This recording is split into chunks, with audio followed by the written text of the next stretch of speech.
ya kujirudia, sidhani kama kuna kocha atakubali apate lawama, kwa sababu leo hii kuna wakati mpaka baadhi ya mashabiki walikuwa wanapiga kelele wakiwa wanatamani apumzishwe, kiasi kwamba yeye anatakiwa ajitafakari, anatukosesha alama na Yanga. Ndio. Yes. Sasa Meja, Yanga ya Romain Folz na Yanga ya Mabede, unaona kuna tofauti?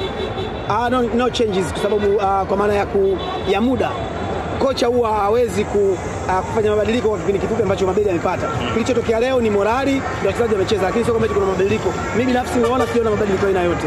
Kwa namna Yanga ilivyocheza leo, umezungumza hapa kwamba binafsi kama shabiki hujatosheka, hujaridhika, na baadhi ya mashabiki pia walikuwa wanaonyesha kukasirishwa na kile ambacho kinaendelea. Unahisi nini kinawasibu wananchi Young Africans?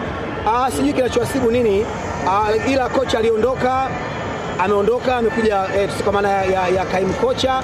Ndio mechi ya kwanza yule kocha na kaimu, mimi siwezi kumtem kwamba nini, isipokuwa leo nilichokiona kilichozidi kutoka kwa Romain Folz mpaka kwa Mabedi ni kwamba timu imekuwa na morali, tumecheza kwa morali na wachezaji wamejituma. Kilichokuwa kinahitajika ni tumequalify, ila mashabiki bado hawajaridhika, kwa sababu walitamani kwamba mechi ilikuwa inaonekana inaweza kumalizika mapema na tukaonyesha ile gusa achia tuende kwao, lakini mwisho wa siku mechi ikawa ngumu mpaka mwishoni. Tumequalify, tunashukuru Mungu, lakini kiukweli tunatakiwa bado tutulie, tutengeneze mipango zaidi. Ndio. Yeah. Mohamed Hussein Shabalala siku hii leo anaanza ndani ya kikosi chenu. Dakika zake tufunge kucheza namna gani hasa? Amecheza vizuri na muone mpaka mwisho wa siku naye anafurahi, anafanyaje? Amecheza vizuri, siwezi kusema chochote isipokuwa yote kwa yote tumepata ushindi, ndio kitu ambacho sisi wana Yanga tunafurahi. Chizi Vunga siku hii leo likamatiwa kweli kweli. Yule ni mchezaji wetu na anatembea na mkataba wetu, nadhani msimu unapokuwa kwenye kipindi cha dirisha dogo atakuja kwa mchezaji mzuri sana. Alikuwa anacheza kwa ajili ya kutuonyesha sisi tumsajili, na kweli amepata hilo dili, Mungu amemsaidia. Umeshamalizana na Chizi Vunga? Tumalizana naye bwana, sisi ndo zetu. Mmevutiwa? Amecheza vizuri. Hizo ndani acha ni wapi tu, kwa sababu kwani kuna uchawi huko. Kwamba tayari Chizi Vunga, yani hata mechi ya kule alikuwa amecheza kwenye kiwango cha juu kwa ajili ya kutuonyesha sisi Yanga tumsajili. Amepata dili hilo. Leo umemwona alikuwa anacheza, maka alikuwa anatembea na mkataba. Unataka achezeje? Kwa jinsi ambavyo amemwona Mabedi anatosha kuwa kocha mkuu kama atapewa majukumu kuinua Young Africans? Siwezi kusema hivyo, nitakuwa shabiki wa hofu sana.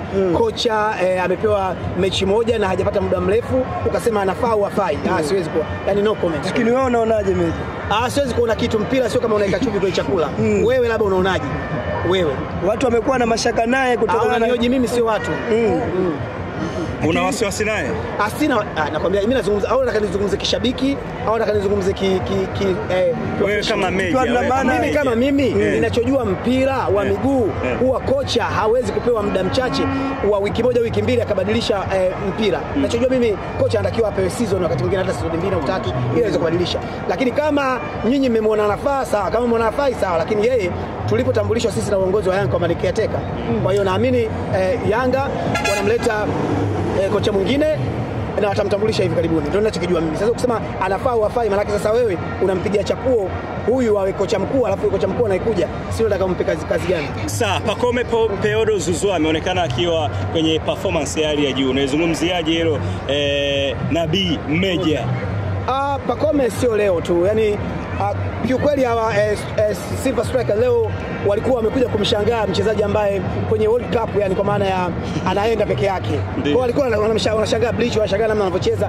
Na ukimwangalia Pacome anavyocheza unaweza kusema mpira ni kazi rahisi, hata unaweza kucheza. Ni mchezaji ambaye ana relax sana akicheza mpira. Ni kwa yani sijui kwa nini anachezea Yanga, mimi nashindwa kuelewa. Kiwango cha Maxim pia Nzingeli, watu wengi wakati kipindi cha kwanza kinaanza walikuwa wananyosha sana mikono, kila akigusa mpira wanasema anachelewesha mipira. Unazungumziaje hilo Nabii Meja? Mashabiki wa Yanga ndio furaha imekuwa kubwa sana kiasi kwamba hivi vitu vidogo. Kwa hiyo kwa upande wa pili leo kufuzu tu, ujue kuna kitu hamjakiuliza na pengine labda hamjui. Ndio timu ya kwanza kufuzu kwenye michuano ya hii ya klabu bingwa. Kufuzu hatua ya makundi. Makundi ndio timu ya kwanza. Kwa hiyo lakini Lupopo amefuzu mapema sana. Furaha kwa wana Yanga zishakuwa kawaida, na ndio maana sasa hivi hata tukimfunga Simba uone mwana Yanga akishangilia, anachoangalia tu magoli. Leo sisi tumefuzu, lakini mtu anaangalia idadi ya magoli. Kwamba yeye mmezoea. Imezoeleka Yanga. Na ndio maana mimi nipo hapa. Kule kulikuwa na mateso, nimetoka nimekuja kwenye raha. Simuona? Sijaferi hata siku moja.